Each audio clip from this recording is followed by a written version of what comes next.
Well, if you thought Disney was going to leave well enough alone with X-Men 97, bringing things back to the classic era, I mean, you haven't been following Disney very long, obviously. They screw up everything. They change everything into just a complete disaster. So bear with me. I'm still a little sick, guys, and thank you for keeping following along the channel. Oh my gosh, it's been a rough couple of days. I'm going to try to get through this video without coughing my lungs out into your ears. But I have a little anecdote. So my kids are obviously very into Fortnite, because a lot of kids are these days. And of course, we know Disney just put a $1.5 billion investment into the company. And of course, they come up to me immediately and go, Disney bought Fortnite. And I'm like, oh, really? And I try not to I let my kids have their fun and enjoy their youth without trying to get them all black-pilled on stuff, So I'm trying to keep most of this political stuff away from them if I can. But they say immediately, and they know, the kids know, they say, that means it's going to be ruined now. And that's exactly what's happening with X-Men 97 already. It's been announced. Let's get into the gay propaganda news once again. Let's check it out. Please hit the like and subscribe button, guys. I really appreciate you being here. I'm a #1 best-selling author and award-winning comic creator, and I really appreciate all the support as we are reporting the news here. So here's what we got today. Morph's characterization in X-Men 97. This is a lighter take on the character who is non-binary and has an interesting buddy relationship with Wolverine. You know what that means? It's going to get gay. The character's past with Mr. Sinister shows the show's villain could also come into play. So here it is. They are pushing the non-binary thing.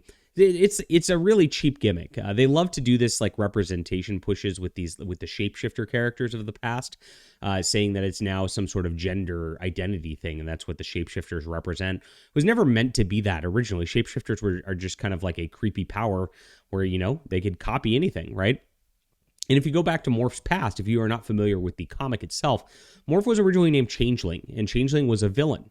The villain got reformed and eventually was brought back into the comics, and he replaced Professor X at some point when Professor X died, and died a heroic death in place of to save Professor X, and that's kind of what happened. In the cartoon, they brought him in, and they ignored the villain past, ignored the Changeling thing, changed the character. He was completely something different from the comics. And in that cartoon, he wasn't in it very often. So if you remembered watching it as a kid, and if you liked the character, it was like, gosh, why isn't Morph getting more screen time? Eventually, they killed Morph in order to, build this nice Wolverine arc and give Wolverine some more character depth within the show. And that's kind of where it came about from. So now that they're bringing him back in this version here, of course, they're not making him a him anymore. His name was Kevin. They're making him a non-binary queer, because that's what Disney does with everything these days. Melanie Mack, of course, reported on this, and there it is. I'll pass on this. And that's exactly what happens every single time. Now, of course, the Stan accounts, the Access Media ones, are already saying, yeah, I'm not watching this anymore. Once nobody wants this kind of crap in their just X-Men cartoons. You won't be missed, of course, is how they go. They love to dismiss the fans. Every time they just dismiss the fans. They say, you know what? If you don't watch it, you're a bigot, and I'm proud of it.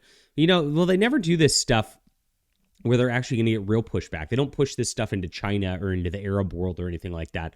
They only lecture you in America. And it's not just it's not like you're going out there and, acting like it would in the Arab world. You know exactly what would happen to a non-binary queer out there. But you don't do that here. It's a very different world. But just because you don't want to watch it, they moralize at you and wag the finger while they delete all these scenes over there. They're a bunch of cowards, these virtue signalers, every single time. And that Star Wars girl commented on this as well. Alienating your audience before the show's even released, great marketing. Yeah, and that's what Disney does.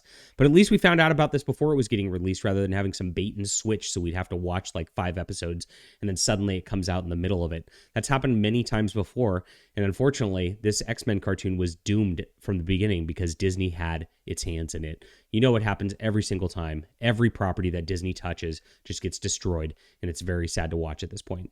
Leave a comment down below with what you think about this. Hit the like and subscribe button. We'll be back soon.